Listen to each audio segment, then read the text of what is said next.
No doubt Africa is a continent where the urbanization rate is very high.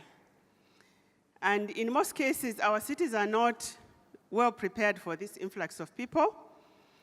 We also know that most people move to cities or even cross the desert to go to Europe, and these are young people in search of better life, no matter what the dangers, the journeys that are. For this session, we hope that by the end of the session, we'll be able to see how countries can take advantage of urbanization and the potential of the youth as a major force for creating a better urban future. We're also hoping that we'll be able to look at the models that will be presented and how the urban dialogue can contribute towards harvesting tested homegrown innovations by youth towards economic transformation for Africa. Also, we hope that we can see how the Youth Connekt platform can contribute to the implementation of the new urban agenda, as well as the African Union Agenda 2063. I know that from yesterday and this morning, young people are saying we have all these frameworks, we have policies, but the problem is the execution. I think with this panel that is going to be here, you will see the execution at its best. So we have a very youthful panel with youth mentors who will speak youth, they think youth, and act youth. And also we are honored to have the governor of Makueni, who really speaks the youth language. And I'm not going to take this. I've interacted with him. I think he's one of those governors that you can just walk in his office and he'll be able to speak with you. I think the young people from Makueni will agree with me, right? Okay, so we have speakers that have been drawn from diverse sectors, backgrounds, and I'm confident that this will bring an enriching session. And without going into the role for the moderator, I'd like to call upon Raphael, my co-moderator, who is the former Youth Advisory Board member of UN Habitat and CEO of Youth Congress Kenya. Those of you who were at the Urban Stream might have seen him moderating there. We just wanted to make the link with the Urban Stream. Raphael, please give him a clap. Can we give him the Kenyan clap, the one of Pasha, Pasha, Pasha? Yeah. Teach us how to do Pasha. Hold this. We will teach everybody how to do the Pasha. Eh? This is warming up the hands, right? So everybody do this. Pasha, Pasha, Pasha, Pasha. When I say motto, then you clap, right? This is how we are going to welcome our moderator. Pasha, Pasha, Pasha, Pasha, Pasha, Pasha. Motto? Motto? Motto is fire. Good afternoon, everyone. Good afternoon. Fine, I'm going to be your moderator for this session, but before that, I just want to give you a small energizer. So let us all stand up so that we can do this small energizer. This is a youthful session. This is Youth Connekt. So say after me, I'm awake, I'm awake, I'm alive, I'm alive, I'm alert, I'm enthusiastic. Please, I ask everyone to stand up, please. Let's try again. I'm awake, I'm awake, I'm alive, I'm alive, I'm alert, I'm enthusiastic. But don't do what I'm doing, okay? Do what I'm asking you to do, but don't do what I'm doing. Let's try again. I'm awake. Let's go. I'm alive. My goodness. I'm going to welcome our panelists here. But before I welcome our panelists, I want to tell you a short story that was told in some parts of Africa of a young man who approached an old man. And the young man asked the old man, Mr. Old Man, what will my future look like? And the old man looked at the young man and said, young man, there's a way we can tell. And he drew two circles, circle A and circle A and circle. And he said, look, I'm going to release a grasshopper. If this grasshopper falls on circle A, your future is going to be bright. It's going to be successful. You're going to succeed. But if this grasshopper falls on circle B, your future is going to be tragic. If you're that young man, where would you want the grasshopper to fall? Circle A? Circle A or circle B? Circle A or circle B? Circle A. Fine. Then the old man released the grasshopper. And the grasshopper went circle A, circle B, circle A, circle B, circle A, circle B, front, back, circle A, circle B, circle A, circle B, front, circle A, circle A, circle B, circle A, circle B, front, back. This grasshopper was going to get tired and rest on circle B, which meant that the future of this young person was going to be tragic. This young man grabbed it and placed it on circle A. And the old man looked at the young man and asked, Mr. Young Man, why did you do that? And the young man said, Mr. Old Man, you know, I cannot stand here and watch a mere grasshopper trying to decide my future, that my future is going to be tragic. I had to grab it and place it where it belongs. And I think, let's clap for that young man, and I think that's why Youth Connekt is very important. That's why sessions like this are very important, that we are trying to make sure that our future does not flow towards a direction that we don't want, and that is going to be a successful future, and we are doing everything to make it successful. So we'll grab that grasshopper and place it on circle A. So I thank all of you for coming to this session. I'm going now to invite our panelists, and our first panelist will be Professor Kivuda Kibwana. He's a governor from Makueni County.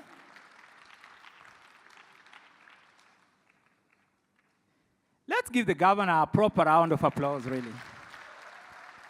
And you know, the governor didn't come alone. He came with some of his team members, but also he came with his constituents, some of his constituents from Makueni counties. Makueni in the house? Are they here? Let's clap for them. Next, I want to invite the Director General, the Director Regional Office of Africa, UN Habitat, Dr. Nyson Mutizwa. And remember, UN Habitat are the ones who've made this session possible. So let's give him a proper round of applause. Anyway, yeah. Thank you so much. And now I want to also welcome on stage the CEO of Metal consultancy firm, Ms. Chisom Udez. Let's give her a round of applause. And she's from Nigeria. Are there Nigerians in the house? Let us give her a round of applause. I also want to welcome on stage Ms. Balkesa Abdi, who is from, she's an international youth expert. She's working on Somalia program, also with the UN Habitat. Let's give her a round of applause. I also want to welcome a fashion designer in the house, Mr. John Kaveke. He'll tell us why he's here, you know. Yeah. Also, at some point, we are going to loop in Lawrence Muli. Lawrence Muli is the Program Officer, Commonwealth Secretariat. Let's give him a round of applause. And we also have a representative from Plan International. He's in charge of youth engagement. He's actually Youth Engagement Manager, Mr. Dennis Omala. Dennis, wherever you are. Amazing. And then we also have a representative from UN Habitat, Shamake, who is also here, and we are going to rope in into the discussion. So let's give him a round of applause.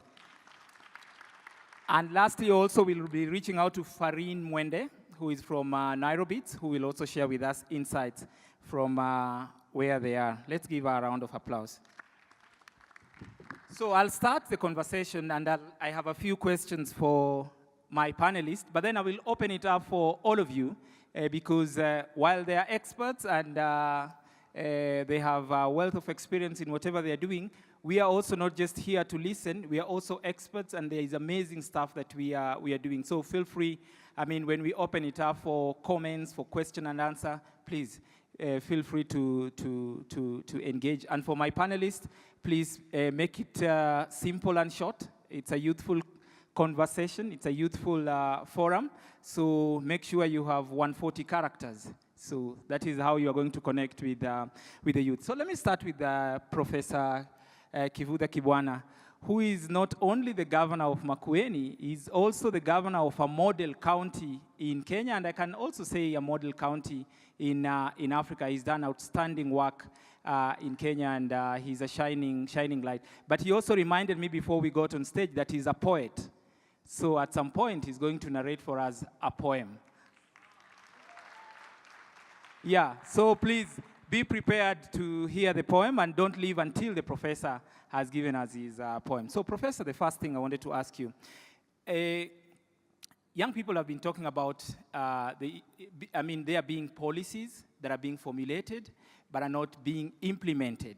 And we know Africa has been described as a graveyard of good policies.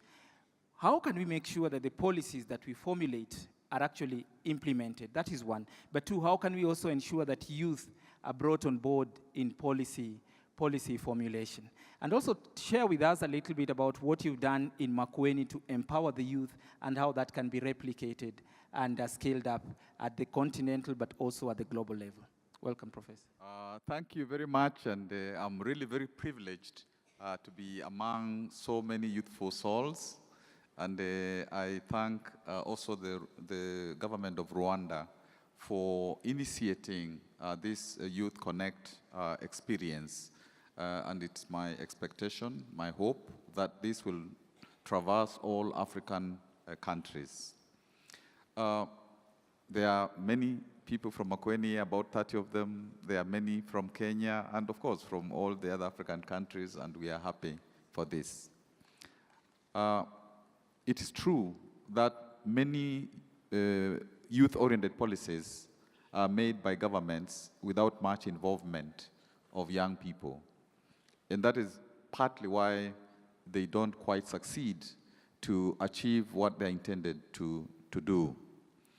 And I think one of the first things, perhaps, which could be done in terms of actual action points is for an audit of these policies so that the youth on the continent are able to go into their countries and to look at all those policies that relate to them, and they audit them. They say that they want now to be part and parcel of actualizing those policies. Because for many young people, they don't even know whether those policies exist because they were not part of making them. And that is why, for example, in Makueni, when we are making, as a county, we have 47 counties in Kenya. It's a subnational government. When we are making policies, we involve the citizenry. We have about 17 villages. That is where we start.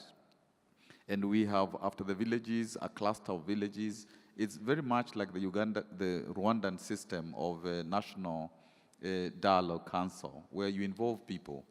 So if, in terms of youth policies, we can begin to get the youth involved in terms of being part of that process, then they will be relevant policies, and what eventually will be implemented will have been derived from the youth themselves.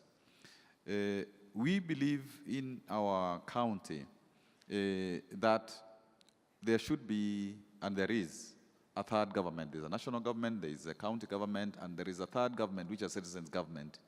And the youth are very much an integral part of that.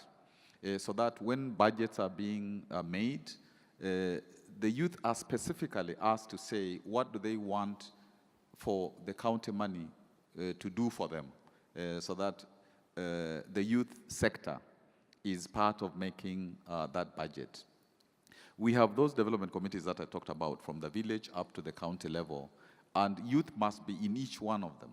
And those are the development committees, which, for example, are in charge of projects, so that in every project there is a project management committee, and youth must be part of that. And you can't be paid if that if that project management committee does not authorize you to be paid. In the urban areas, for example, we have a management in the main one, a municipality board. And we advertised for membership of that municipality board. And unfortunately, some of the youth did not see that, the ad, because sometimes when you place it in the national newspapers, sometimes they're not able to do that. And they said that they recalled the ad, and they said that they want to meet themselves and be able to choose who will represent them on the board. And we had to concede and say, we accept that. And we are now in the process of them actually choosing who will represent them on the board itself.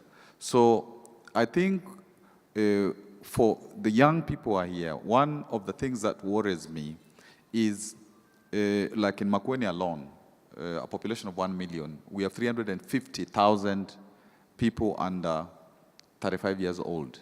And many of the initiatives are usually targeted at maybe the elite youth and not the ordinary youth, if I'll call them that, in the rural areas, in those small marketplaces, in those small urban centers, and so on. So that even as we work here, and I believe a lot of you are here, in 5-10 years, you will be critical players on the continent. But we must have a system of also making sure that the bulk of the youth who are at the grassroots level are provided for.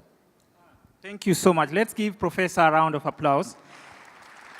I mean, he emphasized the issue of youth involvement, and that what young people normally say, there's nothing for us without us, that truly young people need to be involved. But for young people to be involved, they need to be informed, but also this information should be packaged in a way that young people can consume.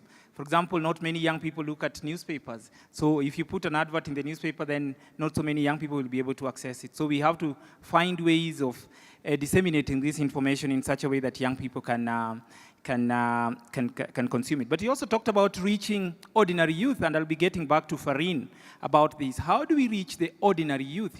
Youth who are not in the common platform, the normal platform, young people who do not have the level of education that we have. So I will be getting back to you. But he also talked about policies, that we need to audit these policies and just make sure that they truly respond to the needs and concerns of youth. And I think Lawrence is here, and they've been doing a lot in terms of supporting providing governments with assistance on how to develop policies and how to ensure that these policies respond to the needs of young people. So I'll also get back to him on that. But I want to get back to the director of the regional office of UN Habitat, and I have 3 questions for you.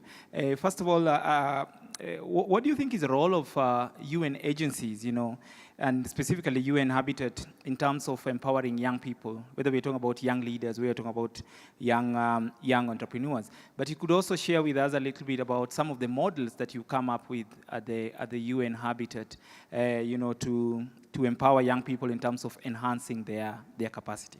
Let's give Director a round of applause. Thank you very much, moderator. Let me start also by thanking the government of Rwanda for organizing this fantastic Youth Connect Africa Summit, and also the organizing team that actually put all this together. Let me start with your first question. The role of the United Nations, not just UN Habitat, is really to provide policy support to governments at the national and local levels. So for UN Habitat, of course, the kind of policy support we provide is to do with urbanization and human settlements. And what we are trying to do right now is to ensure that all governments in Africa and elsewhere have national urban policies which link very clearly urbanization to sustainable national development. And within that context, situate inclusive youth policies. And we are working with national governments, with local governments. Secondly, with the policies in place now, we try to work with governments, both national and local, to mobilize resources to implement whatever the youth priorities are of those governments or local authorities. And the projects are of different types. Some are pilot projects where governments or local authorities want to test new ideas, or even ourselves in the UN, we come up with new ideas that we want to test. So these are pilot projects. Then there are other ordinary projects where the ideas have already been tried and we are trying to replicate or to upscale.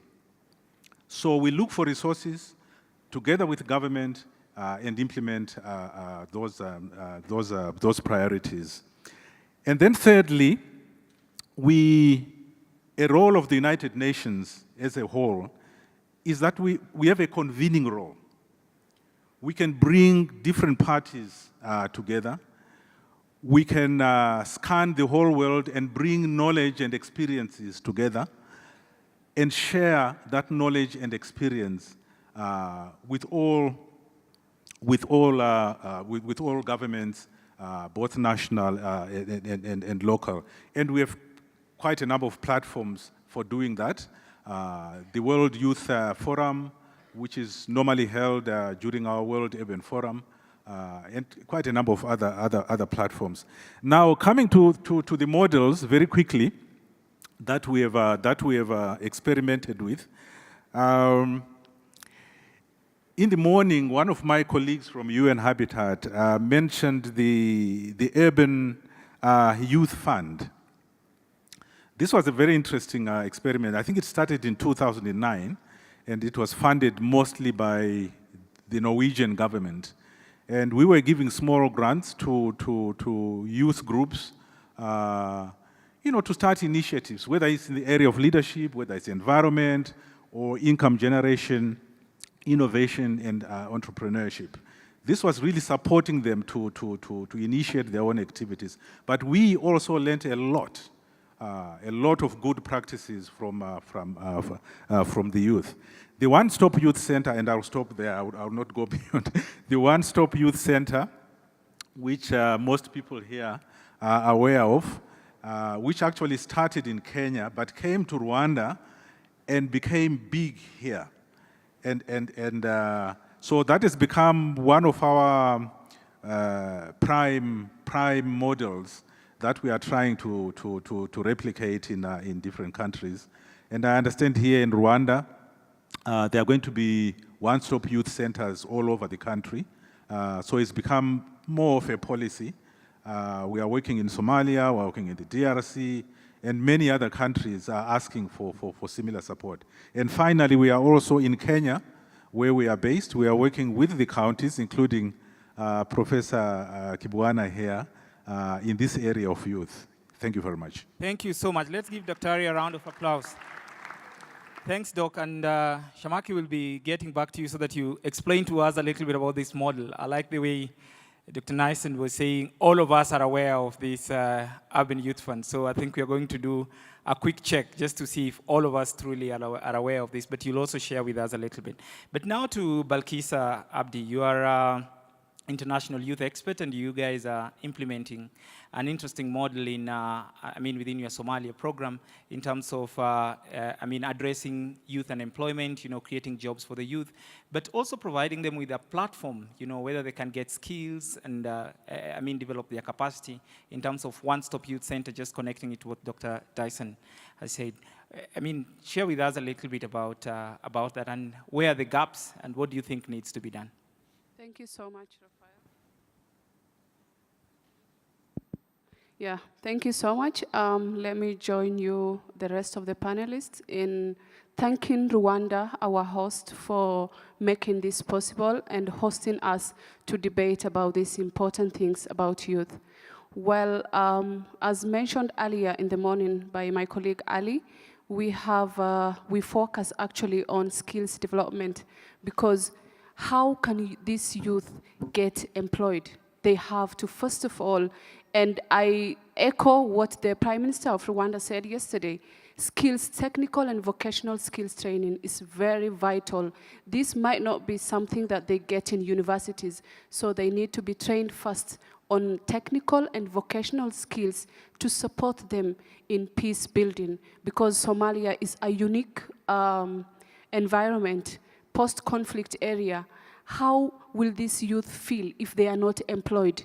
What are the risks of them getting recruited into violent groups? What are the risks of this youth going the illegal way, migrating to Europe in search of better opportunities?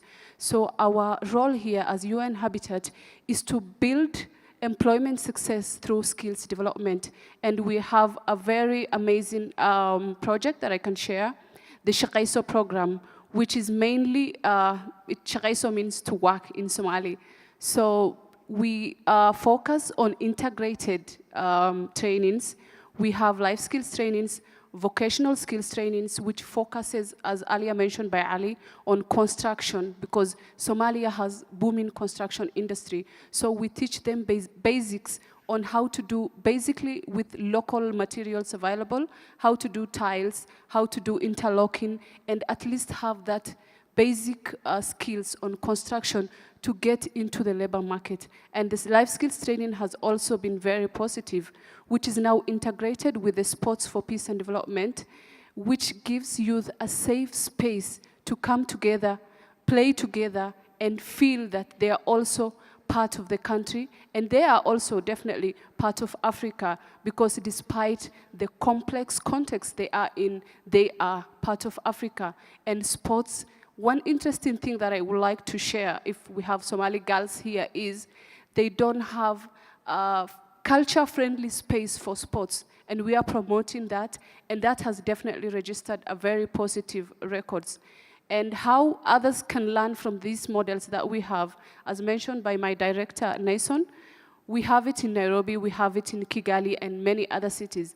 And definitely now we are working on the Mogadishu One-Stop Youth Center, Kismayo One-Stop Youth Center, and we have 2 satellites in Berbera and Bosaso, which not only creates a public physical space, but also they come together. These are youth, they want to connect even virtually. That's where Youth Connect Africa comes in, to also not just confine them in Somalia, but connect with youth across Africa and the globe. Thank you. Fantastic. Let us give a round of applause. Thank you so much, and you guys are doing amazing work. I think you'll have a chance to connect with other young people just to see how you can replicate that model. And now to Chisam. Youth unemployment is a major, major problem in Africa, like Bakisa was explaining, I mean, what they're trying to do in the post-conflict situation. But generally across the continent, youth unemployment is the single most serious challenge. They say now 70% of jobless people are actually young people. But not only that, the problem now in Africa is that we have educated but jobless youth. And one of the models that is being sort of propagated is the issue of youth entrepreneurship. But where are the gaps and what needs to be done when it comes to youth entrepreneurship? But also, whenever we have these conversations, we find that when we talk about youth unemployment, the first culprit is normally the government. But I think also government has the primary responsibility, but I think private sector has an equally important responsibility in terms of creating these opportunities. What do you think needs to be done to support, or rather to encourage private sector to create more opportunities for the youth? Okay. Hi. Okay. First, I must say it's really great to be here. This is my very first time in Kigali and Rwanda, and it's been fascinating in general, so I'm quite glad. And thank you to the government for having us. Regarding the private sector, I believe that they are essentially the engine to drive the type of economic transformation that we seek, in particular in Africa. And I think that they are quite important players in attaining a lot of the sustainable development goals in the world right now. Also, if you look at the private sector, oftentimes they come with research and development or technological advancement that creates jobs and sustainable processes that facilitates kind of a circular economy, which is essentially what we want. And then when you look at the youth, in Africa, there are about 1.2 billion of us, and the youth makes up a significant percentage of that. So you cannot talk about economic development or growth without talking about active youth participation. So they need but however, they do need support in order to go from 0 to 1. Because oftentimes you see in Africa, people who are very entrepreneurial and they have fantastic ideas, but they do not necessarily have the expertise or the capital needed to thrive. So you do have quite a lot of gaps when it comes to infrastructure. You have gaps when it comes to regulations. You have gaps when it comes to finance. And this is especially where the private sector can fill the gaps by providing this expertise or the finances that are needed to thrive. However, the youth must also take some responsibility for themselves, because if we're waiting on the government or the private sector to get to each and every one of us, you'd probably have to wait another lifetime, which most of us do not get. So the goal in this sense is something I find quite interesting as well, particularly with Nigeria, is oftentimes when you talk about sustainable processes to move youth forward, people often say, God will provide. I mean, God is not responsible for waste. God is not responsible for corruption. God is not responsible for inadequate institutions. So we have to take responsibilities for the changes we would like to see in our communities as a whole. So I think within the space, oftentimes we're always looking for the grand unicorn ideas that makes $1 billion, which in reality, the backbone of entrepreneurship in Africa are those who come from the informal sectors and who have only vocational training as skills. And these are the sectors that we also need to mobilize and connect them in some capacity to the people who can help them grow in scale. Fantastic. Let's clap for her.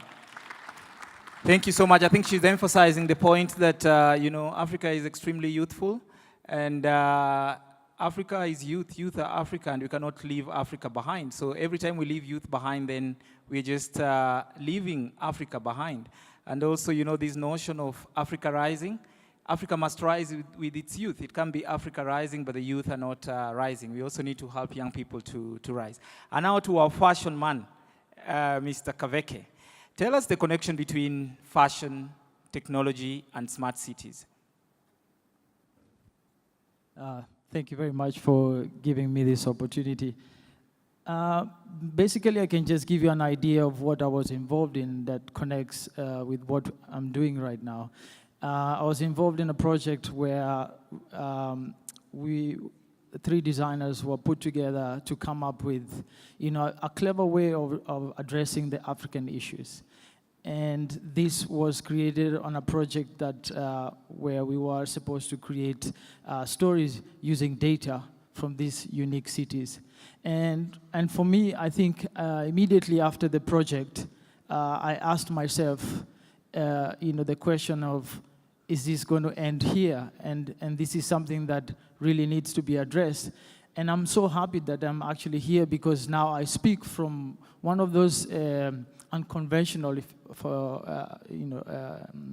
professions to talk about issues to do with urbanization and settlement. And I think this being a mandate of UN Habitat, for me, is really to see it as a model that innovation can actually address, you can address these issues about urbanization. And it's so unique. It's the same way we create clothes. We create concepts through clothes, but we still, you want to be able to be a brand that after, you have become a brand that you want to upscale. And I think the partnership that really I want to address is to be able to partner up with someone like UN Habitat or other organizations that can really take this to another level and not just see it as, the fashion industry that is usually superficial, but yet it's a major contributor and can be a tool to be used to talk about these issues that we are now dealing. And more importantly, it's an African story told by an African. And I think that's what I really want to highlight. Fantastic, fantastic. Let's give him a round of applause. And I was saying in the previous session that truly Kaveke exemplifies the story of, the notion that we must use whatever we have to make a difference, to make change. So don't wait until you are at the very top, or you are a policy maker, for you to try and make a difference. If you're a fashionista, please do that. Whatever talent, skills, experience, energies or opportunities that you have, try to make a difference. I want to open it up, but before that, I think I want to, can we give Farin the mic? Farin, raise your hand so that we can give you the mic. Because the professor talked about, reaching out to ordinary youth, which is extremely important, because sometimes we forget and we deal with youth like you and I, who are in suits and ties and who can understand English and can connect properly. But there are youth actually in the villages, in urban centers like informal settlements, who have no access to this kind of facilities. So how do we reach to that kind of youth? And he explained to us the model, and also Dr. Naomi was explaining to that, the models they use in Makueni. So maybe you can tell us a little bit about what Nairobi is also doing to reach the youth, but also inclusivity. Yeah, that will be very important. All right, thank you very much. So in reaching youth who are termed as unreachable, that's actually what we do at Nairobi Trust, where I work. And there are three major things that I would love to highlight. And the first one, if you want to reach the common youth, you have to go to them at the grassroots level. Because for a long time, most of them have been left out in decision making. They're not involved. And so what happens to them at the end of the day? They marginalize themselves on top of being marginalized. So at Nairobi Trust, we ensure that we go to the grassroots level through community-based organizations that act as our bridge between us and the community. We work hand in hand with community leaders at the grassroots level again. As governments, we cannot do it alone. We need those who are at the grassroots level. So if we are to succeed in empowering these young people, then we have to go to them, we have to involve their leaders, and we have to involve them, even in policy making.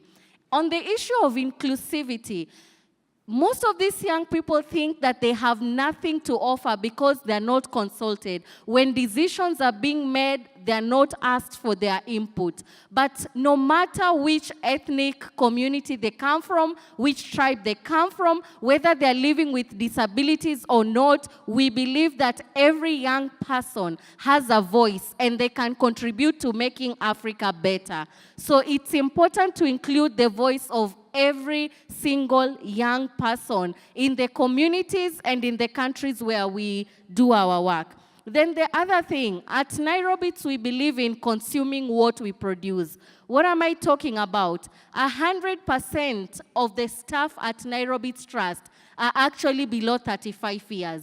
It's one thing to say that we are empowering young people. It's another thing to offer these opportunities to them. So if we want young people to get employment, then we have to be on the forefront saying that we have 15 positions and we are giving them to young people. And actually 60% of our staff members are alumni of the program. That's what I mean by saying that we consume what we produce. So we just don't say that we want our young people living with disabilities to get jobs. We ensure that first, as an organization, we employ them. And then number two, we go to other organizations and advocate for these young people to be employed. And then the last thing, in reaching out to young people, it's about using the human-centered design. Let's not prescribe solutions to young people. If we are here saying that we want the youth to connect, let them be involved in saying how they want to connect. Fantastic, fantastic. A round of applause for Farin. And she can pass for a politician. She says, let me conclude. Then she starts all over again. So you can be a good politician. Now I want to welcome Lawrence, because Lawrence, has been part of the process right from the grassroots, and then he joined African Union, where they did fantastic work in terms of ensuring youth involvement. But now he's with Commonwealth, and you're implementing interesting projects with different governments in terms of ensuring youth involvement in policy making. So perhaps you can share with us a little bit, because Prof talked about involving young people in policy making, and that is extremely important. Thank you very much, Raphael, and thank you to Rwanda for hosting us and for hosting this summit. We're definitely going to change how we do our Commonwealth Youth Forums. We're going to borrow a lot from the way you're planning your... Yeah, we should clap for Rwanda, you know? Firstly, let me say I'm an alumni of the African Union Youth Volunteers Corps. Are any AUIVCs here? Woo! Yeah. We were the guinea pigs that the program was tried on like 9 years ago, and as the first batch. But I'm very glad that the very ethos and passion about youth development work actually started with volunteerism. And once a volunteer, always a volunteer. So we need to ensure that we do not become professional youth. We're having a lot of professional youths who have mastered the art of what to say when, a conference after the other, but we're constantly missing the point. And that's where, again, when we are talking about inclusion of young people in decision making, the first challenge is how are we utilizing the spaces we are being given in the very first place? And then as we utilize those spaces, how are we influencing decision makers to create better platforms for others? Now, just two, three things that I wanted to highlight. I was actually speaking with the Minister of Youth from Uganda on how we can better strengthen some of the work that we are doing together with countries, learn, innovate, create, ensure that there is actually, meaningful, substantive platforms that young people are being given, but also on top of that, ensure that there's a sense of accountability and follow-up, that young people can actually be able to be accountable to themselves before they start holding their leaders to account. And I think that that essence of ensuring that intergenerational partnership is well leveraged is very critical. But there's another aspect around data and evidence, and the fact that we're lacking evidence-based policy making and programming in a lot of our countries. And that is why a lot of initiatives are failing, because we're not going first to ensure that we are being fed from the grassroots on what the realities that are affecting young people are, before we actually make the policies and programs and projects. And then it becomes a cyclic, going back and forth, because we're not yet feeding the programs with the actual evidence from the realities on ground. That is why we launched what is called the Global Youth Development Index, which is a composite index that has 18 indicators across 5 domains of issues that affect young people, as a way of measuring the progress of youth development. I would challenge all of you to look at where your country sits in that ranking. I will not name names of countries, but it's a bit unfortunate that we are having a lot of rhetoric around how there's a demographic bonus in Africa. 70% of young people are under the age of 29. But the human resource framework, the investment, the policy areas are not reflecting the strategic systemic change that can actually create the enabling environment to empower young people meaningfully. So I think there is an element where states have, the role to create the enabling framework for young people, but then there's also the role of young people themselves to be a bit better of advocates. It's a bit sad hearing the same things over and over and over again. In fact, I was in a big forum some time back, I won't say where and which organization organized, but a Somali delegate came and said, oh, it's been 20 years, and it's good to hear that the same things that happened when we had a civil war in 1980s is the same thing that's being talked about now. And the challenge is because that rhetoric is not being, responded to by the strategic investments, human resource development, capacity building, and also investment. Without the financial resources, we cannot leverage this demographic bonus we're talking about. Thank you so very much. A round of applause. Without the financial resources, we cannot leverage on the opportunities that we have. And Shamake, I wanted to bring you in, loop you in terms of, Director was talking about the model that you guys have at the UN Habitat. But I just wanted to ask, what are the financial models, but also where is the money? Where can we tap this money from? Because young people are being told, innovate, create, and they're coming up with these fantastic ideas, but who is putting money to grow and to strengthen these great ideas by young people? Thank you, Raphael. I want to follow Lawrence in thanking Rwanda for organizing this. And I think, honestly, Rwanda, you are setting the standards for youth excellence. So I congratulate you for this and encourage you to continue this process. So thank you. I think the director really spoke about the Urban Youth Fund that UN Habitat's been doing since 2009, so about 10 years or so. So, you asked an important question in terms of where the money is. And initially, we had huge investments from Norway. So at a global level, we had this Urban Youth Fund where we funded youth groups about $25,000 to about $10,000. And we were putting money in young people's pockets, and we're saying, okay, now that we've given you these resources, we'll also do some capacity building. How do you manage those resources? How do you report back responsibly? What is that like? And quickly, from that experience, we quickly realized that doing something at a global level, the impact wasn't as much. It was too hard to follow along. So we wanted, at a national level, how do we make impact and how do we sustain some of these projects that we're funding? So we started working closely with grassroots organizations, local governments, and embedding some of these projects within governments. And what we quickly realized is that projects that we funded that had collaborative approach or a collaborative impact approach in terms of diversifying funding, not just from UN Habitat, but resources from government, resources from private investment, was more sustainable. So I think now when I look at the way movements go, and just a show of hands, how many of us are on Facebook or Twitter? Almost everybody in the room here. But now, yeah? Even Professor is on Facebook and Twitter. That's amazing. But as young people or as people who are not, if we don't participate in these platforms, Facebook and Twitter will not survive. So one of the things that I want to encourage and kind of think about is crowdsource funding. The crowdsource funding, to be honest, is where the money is at now. And I earlier this morning challenged Youth Connekt to think of a crowdsource platform where multiple donors, including UN agencies, can take a look at a multifaceted approach as opposed to a single donor approach. And I know sometimes for agencies, we want to put our logo behind funding, right? But I think the diversification of funding is the way to go with young people. And to be honest, the ideas are here in this room. And if everyone in this room, one thing that I'm mindful of is I grew up in the global north. And coming to Afra and living here for the last year, there is huge wealth in this continent. We are not investing the right way, and we need to garner and figure out how do we, diversify the resources in the way that we fund young people. So if everyone invests $10 in a crowdsourcing platform, we can certainly solve multiple problems. And I'll end on that note. Fantastic, fantastic.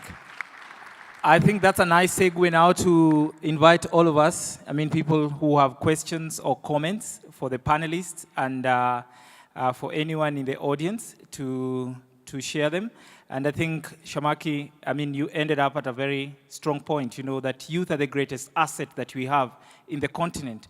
But if you have an asset and you're not investing in it, it won't have it won't give you the value that you need. So we must invest in young people. I'm told the Minister of Youth for Uganda is here, so I think you'll give the Minister of Youth the microphone. But I also want to, by show of hands, people who have. So we'll start here, coming this way. The Minister of Youth for Uganda. Okay. Thank you very much. I wish to pay tribute to the organizers of this great forum, and I think we should clap for them. For sure, the continental transformation is evident right now. It's about to start taking shape, and we need to reflect today on where we are coming from, where we are, and where we are going as the young people. Today, right now, we are looking at decision-making of the young people.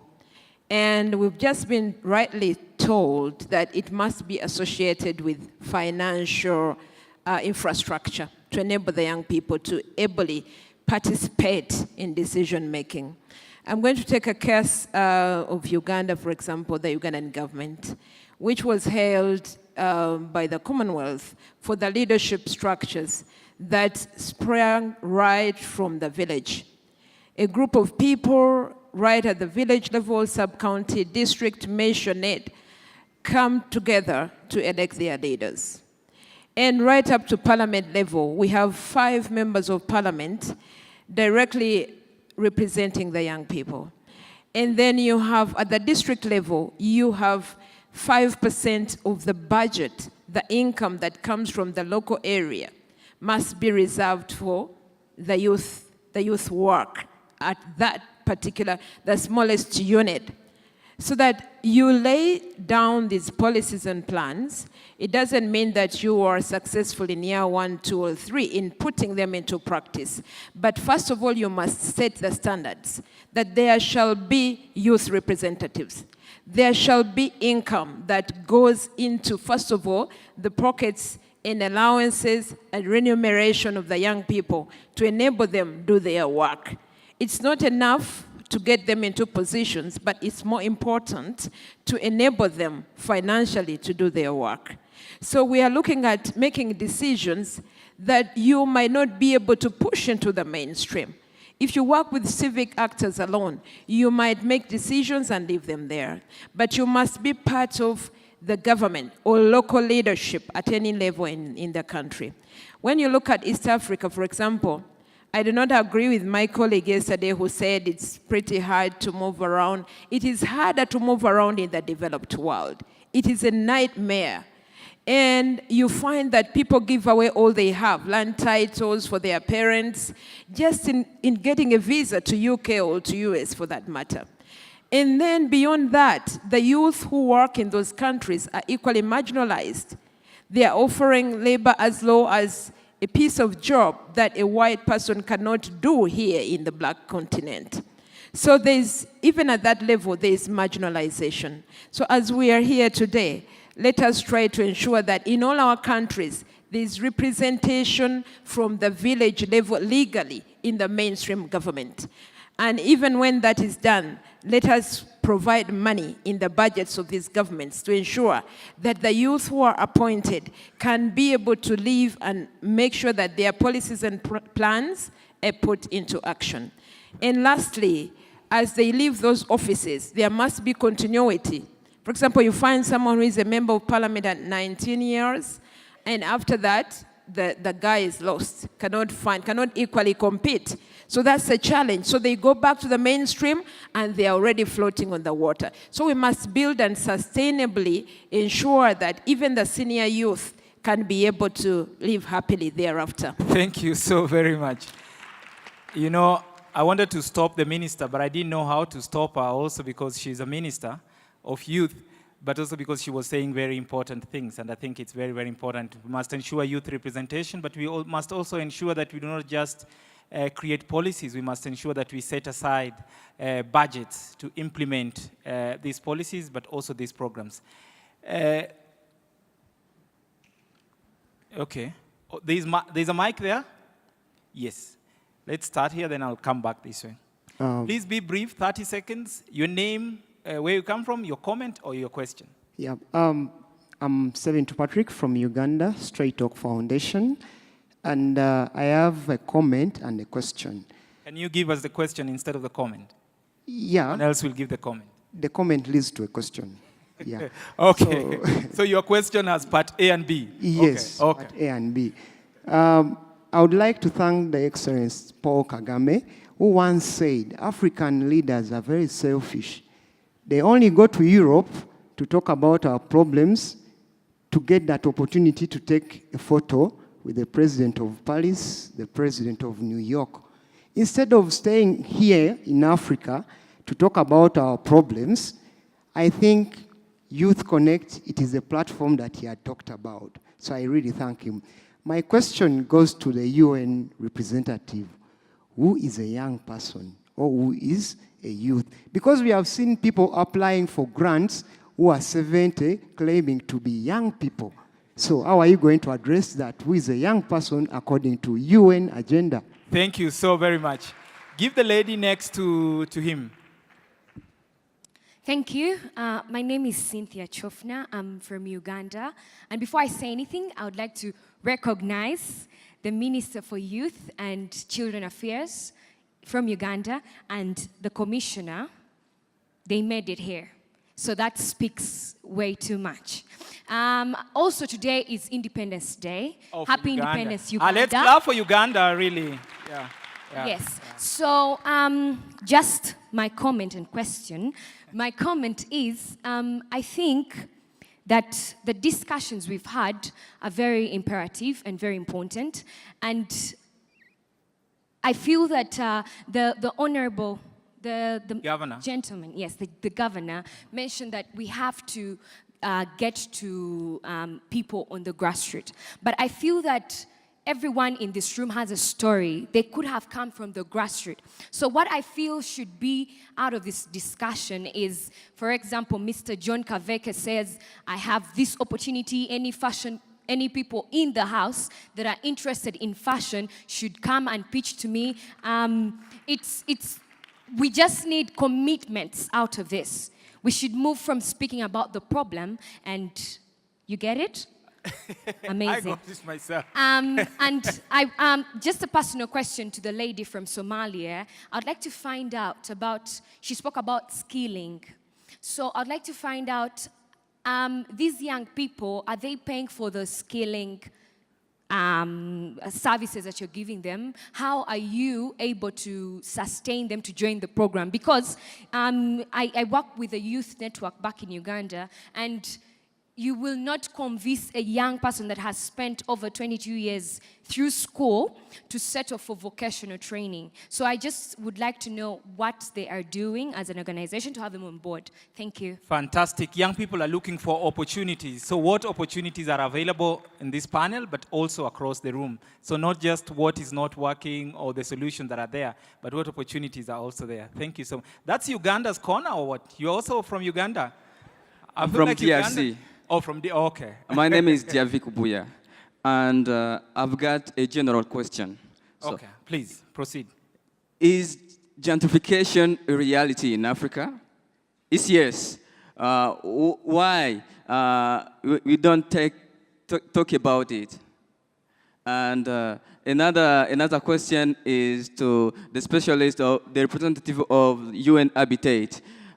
Lately in our country, we have been told to write for some business plan. And they, instead of giving money to young people, they are giving us goods. For example, if I plan to sell, for example, clothes, they give me clothes instead of giving money. So I need to know if there is a special program for DRC with UN. That's my question. Okay, thank you so very much. Let me come to this side. Yeah, I'm coming back to that side so that I'm not accused for only concentrating on one side. Do you have a mic here? There's a gentleman at the back. He's been stretching his hand. Please be brief and to the point. Yes, I'm coming back. Habari zenu za mchana kwa sasa. Kwa majina naitwa Martin Nyakitina, natokea Tanzania. Nafanya na shirika la Shidefa. Swali langu nauliza hivi, I'm very comfortable speaking Kiswahili.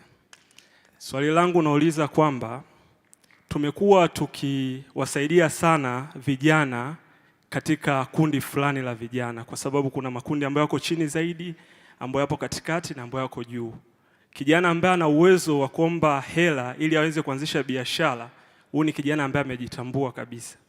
Lakini tuna kundi ambalo la vijana ambao tunashindwa kulitendea haki kwa sababu moja, wanapata taarifa ambazo ni finyu sana, lakini tunashindwa kuandaa akili zao nini kuja kufanya. Kwa mfano, nimekuwa nikikua nikiona matangazo mengi yanaonyesha shida tu Tanzania au shida tu Afrika. Hakuna vitu ambavyo tunaonyesha kwamba ni vizuri sana ambavyo vinatupa matumaini sisi hapo baadaye tuwe na nia ya kujiendelezea juu zaidi. Je, tuna mipango gani kuandaa akili za vijana ambao wanapata information chini kabisa? Shukran sana. I think Professor anaelewa Swahili vizuri, so Prof, you're going to respond to that question, but in English. Okay, there's a lady here who has also been just in front of, yes, the lady who is carrying a pen even. I'm sure you have a paper somewhere also to write. Okay. Okay, please be brief. Okay, thank you. Tanya Tome from Mozambique. It's a pleasure to be here for the first time in Rwanda. Let me say that I didn't listen yet about building the ecosystem. And I do think that we have really to build that entrepreneurship and leadership ecosystem. And to do that, it's important to have all the stakeholders together. When I see my market, and I think that is the example of the African market, we saw like that we have 98% of micro companies and maybe 70% in the informal sector. So I would love to hear an example of Rwanda leading with the informal sector, because they are really entrepreneurs and they need to be leveraged. So what is the example here in Rwanda? Another thing for me that is really, really important, we are talking about youth and it's really, really important, but we have to talk about children. Because investing in primary education, in entrepreneurship and solutions for our problems will lead to have in the long term the youth that we really need. And all the abilities and energy and success is inside of us. So this is the best resource to start. So let's do it. Thank you. Okay, thank you so much. I think Chisom, you'll take up that. The gentleman in black. And then we come to this other section. Okay, my name is Musa Kaiwa. I'm from Uganda. Here representing the Girls in School initiative. The first comment would be that Africa's youth are living because of infrastructure. It's not because of jobs, but actually we are attracted to Europe because of the infrastructure. I really appreciate the stride Rwanda has taken. I was here 15 years ago, and really this is amazing. I can say it before my minister that Kampala is embarrassing. If you go to Kampala, it's a mess, and I want her to take note. When we go to Europe, we want to stick there simply because the infrastructure is good. Secondly, I want to talk about, affordable. It's actually a question to you and Habitat. Okay. It's all about human settlement. Unfortunately, we haven't talked about housing. And I believe the mandate of UN Habitat, it's all about housing, affordable housing. What programs does UN Habitat have regarding affordable housing for youth? That's what I want to hear. You are fantastic, fantastic. And I just want to remind all of us that this is a safe space. Please feel free to raise any questions, but of course in a very civil way, but feel free to raise any question so that we can respond to it. Let me come here. Okay, no, let me come here first, then I will come back to Ambassador there. Yes. And kindly be brief, yeah? Okay. Hi, everyone. My name is John Wali. I'm from Rwanda and currently working with Syrian refugees. So I have a quick question that goes with the basics, because the youth that we have right now in 20 years, they're going to be old people, right? As she said, we have kids. So how much investment are we doing in young kids? How are we giving them design thinking skills at a young age? Are they learning leadership skills when they're 2 or 3? Are they learning all of those innovation skills? Because at the end, at 18 years, what you innovate goes with what you learned along the journey, right? It doesn't matter. If you did 20 years on the streets, you won't come up with something stronger than someone who did 20 years learning, innovation, design thinking, all of those things. So how much investment is that? Fantastic, fantastic. Pass the mic to the ambassador here. Oh, okay. Okay, thank you, moderator, for the opportunity. My name is Alaji Jaju. I am from the Gambia. Happy to be here, and the fact that we are the newest member of the hub, we only launched Youth Connekt. That's last Friday, and we are really happy to be here. I would just want to ask the rep from the UN Habitat. I have a quick question, which is, how can young people from the Gambia benefit from the Urban Youth Fund? My second intervention will be, how much are we tracking as to how much our governments are investing in young people in terms of our national budgets? You go to some countries, the governments are spending perhaps less than 1% of the country's budget on the young people. So it's more or less the donor, in fact, supporting more on young people than, instead of the donor complementing, the donor instead is in fact doing more than the government is investing into young people. You said you have young people as 60% of the population, and you are giving them only 1% of the country's budget. And we are keep being told that young people's issues are cross-cutting into agriculture, in trade, It is said, what belongs to everyone just belongs to no one. Thank you so very much. Please make your comment quotable. Thank you so much. Ambassador, really quick, huh?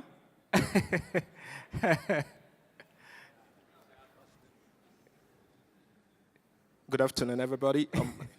Yeah, my name's Ambassador Young Pierre. First, I want to say that the problem of Africa is education. We have a bunch of youth who don't want to learn, unlearn, and relearn. This is one factor we need to look into. Then number two, I think I will not be far from the truth if I say the problem we're having in Africa is the UN. Because I think they are brainwashing us to socialize us to believe what is not true as if it's true. I'll tell you, if the UN wants to really assist Africa, what I think is going to be simple. You don't need the solution of Africa is not in textbook. We all know the problems. And I think we have the solution. And one of the solutions is a boy standing before you. This boy has no father, has no mother. I grew up in the street. And today, I don't have a godfather, and I'm here. So go back to the African youth. We are too lazy. We want to be hearing all these kind of stories, good English. And when we go back, no action. It is time for African youth to take responsibility. Our solution, the solution we seek, rather, is not in the hands of anyone. It is in us. If we stand up to the task, we will overcome, and the government will be looking up to. The finance is not the problem. Ask every young people here. Today I'm 35 years. 5 years from now, I am no longer a youth. If we're talking about youth here, I think we have 10% of the youth here. So go back to we need to look to the children. We have wasted our own. I'm telling you, the youth we have wasted. So we should be talking of teenagers and children. Thank you so much. So we can advance Africa. That is the only solution. Thank you so very much. Those were quotable quotes, actually. Thank you so much. I saw the hands there. Let me move, here.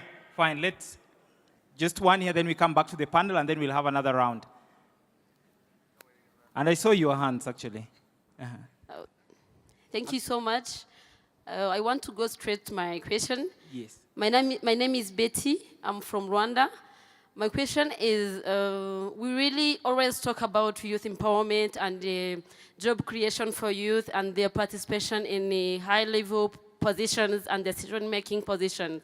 But my question is, how about, what do you think about those people, those youth and young persons who are already empowered? Because we have some. Is the environment for recruitment in those high-level positions and decision-making positions conducive for them? Because, for example, you can find in those positions that you want young people to participate, when they put a job advertisement online, you find the working experience that is required is around between 8 years working experience and 10 years. Who is the young people who will be able to participate in those jobs? So I think it is better to think like even those who are empowered should be given a chance to participate and compete with the older one.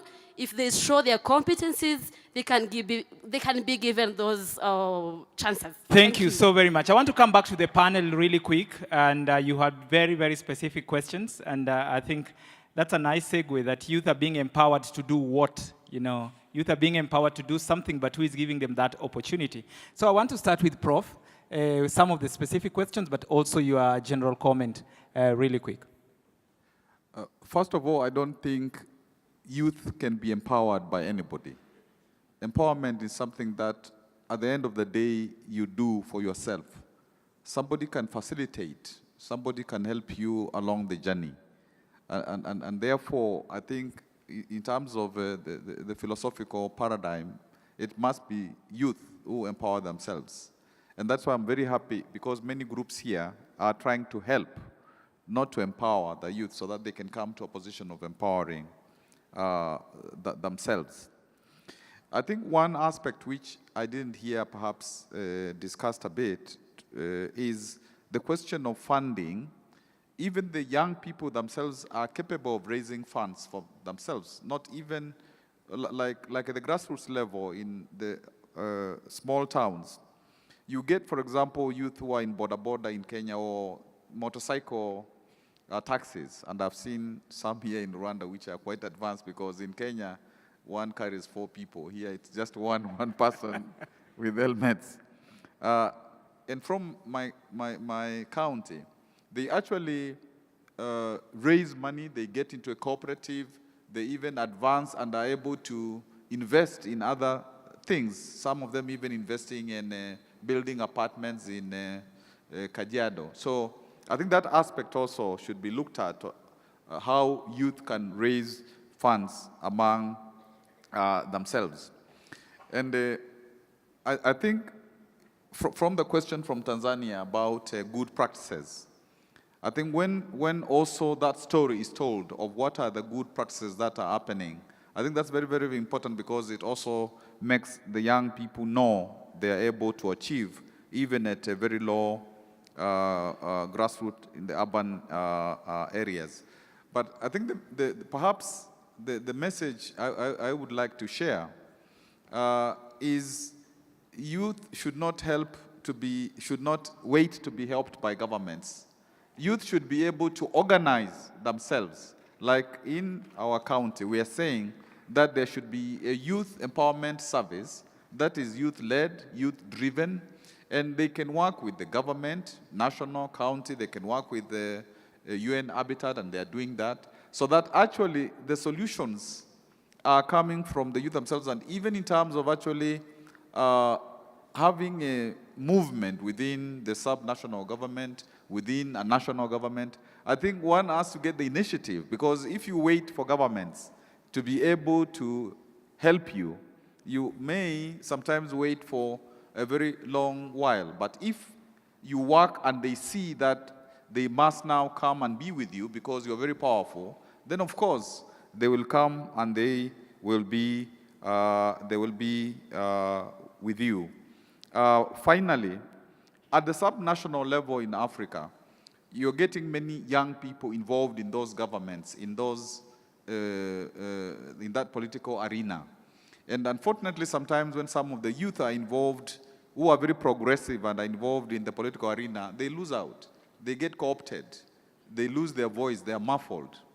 And that is something else. In the other panel, the Nigerian lady was very specific about that. And I'm happy, for example, in Makueni, we have a universal healthcare program, which is actually run by people under 35 years old, where for $5, each household is able to access health services, meaning that young people can actually do anything, whether it's in the private sector, it's in the public sector. And so really the challenge is, as many of you are saying, when one goes back home, get into action, get into implementation, not just to wait for the next meeting so that one presents themselves there. Fantastic. Thank you so much. Dr. Nyson?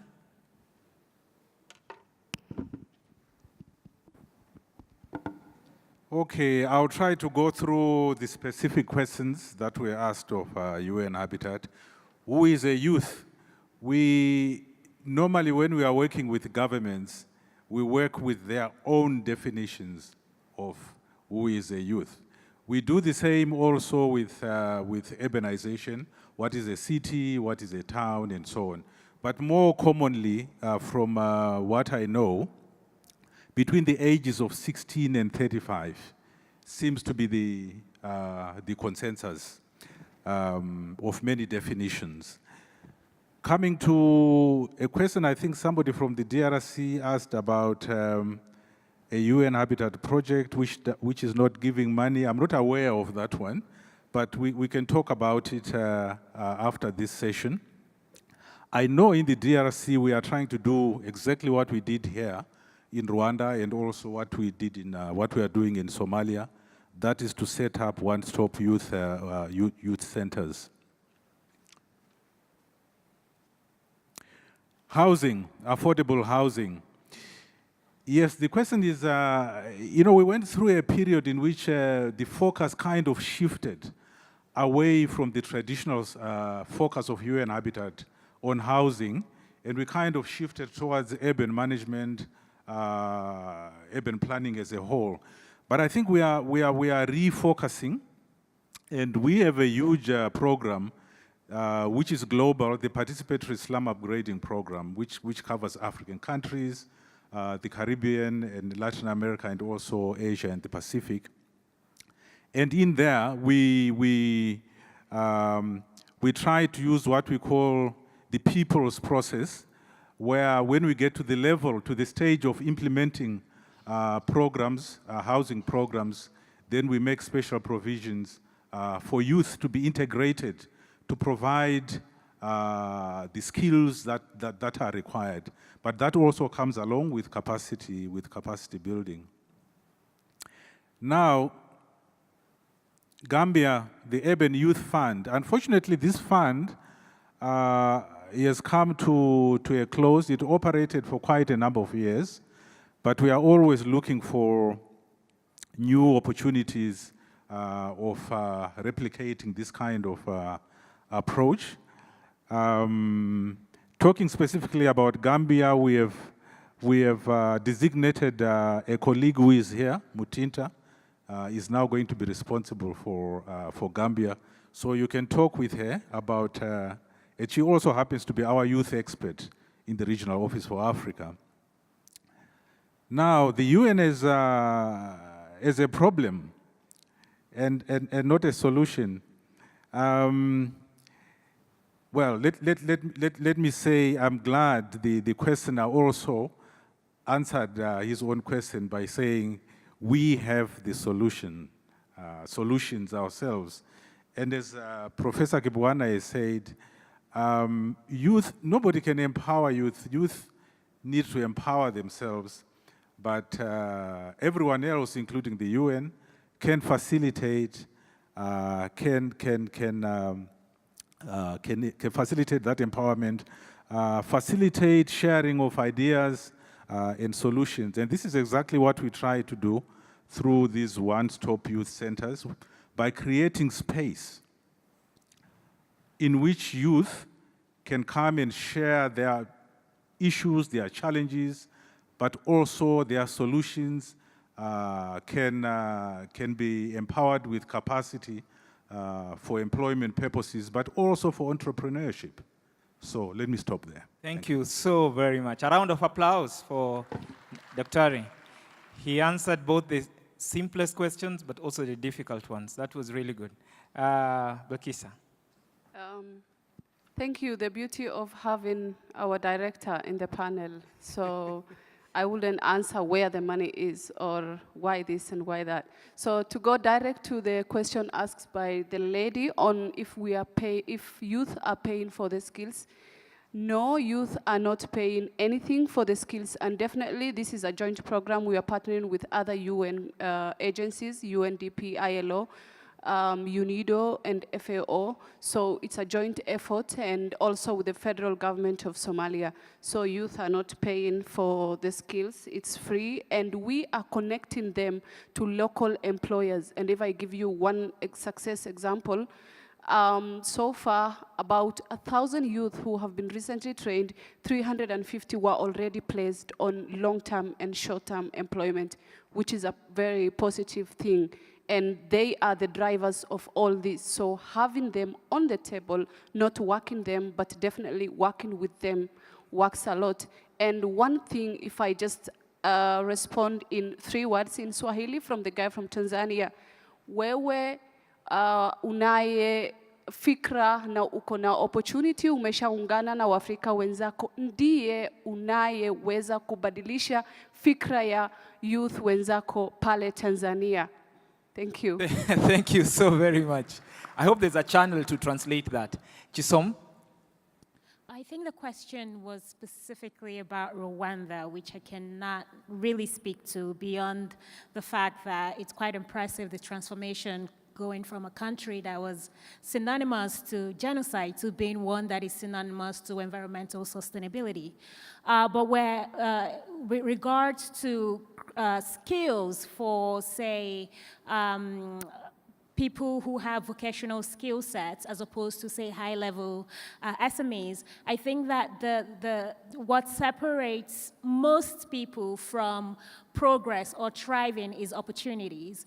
And this is why it is important to facilitate processes to bridge the gap for them. So with my company, some of the things we do in Norway, for example, is work with immigrants who face discriminations and they can't find jobs. So some of the things we do is we put them through an acceleration process where we teach them the skills that they need to grow their own businesses. And some of them have restaurants, some of them have hairdressing salons, and you just provide them with the access to the knowledge. So you teach them things about design thinking, like the guy said, product market fit, lean methodology, and things of this nature. And to just make a quick comment to education, I do think that there is hope that if the current youth is educated, be it at university or vocational training, and they thrive because of the opportunities they've been given, then they have incentives to also educate their children. So this is my hope for the children. So there is hope. Thank you so much. Kaveke, you have a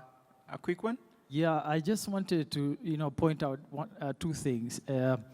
I guess, a lot of people are talking about opportunities, but how do you then tap into an opportunity? And I think that's where I come in the fact that when you're in a place, you have to see beyond the opportunity. And because I was set in a place where they were doing a project, but I saw a larger opportunity. And I think that's what most of us need to be able to start seeing. How then do I become relevant and look at an opportunity and create something for myself? It's your responsibility to attract people to you rather than them going to them and asking them, this is what I want. I mean, you have to create an avenue that somebody may be attracted to you, what you're interested in. And just on a side about children, and this comes more in the sense that it's a little bit controversial because it's basically about parenthood in Africa. We tend to shun down our children when they come up with ideas because we think they're crazy. For example, my profession in an African setting is considered not a profession. But yet I sit here talking about my profession and what it can do for social values. And I see ourselves in this room as youth, but eventually we are going to be parents. How do you then impact your children to start thinking at an early age that they can play a role in society and start seeing themselves as a value and not shunning them at an early age with different ideas? Thank you so very much. Let's clap for our panelists. I want to thank you so very much. We would have done another round, but because we are competing with time, we are supposed to go for lunch, and those guys are about to close, and we don't want you guys to miss lunch, please. We have to bring it to an end right here. But also because there's a site visit at 2 p.m., and there are some of you are going for the site visit, but also there's a concert at 4:30. After the field trip, and we are being reminded that there'll be transport to the concert, which will depart here at 4:30. So if you're going to the concert, please be here at 4:30. Carry your badges to enter the venue. And lastly, I just want to thank all of you. I've got a special message from the Kenyan youth who are here. Kenyan youth who are here? Yeah. Thank you so much. And Professor and Dr. Nyson, the youth from Kenya have been asking how come other countries have Youth Connekt and there's no Youth Connekt in Kenya.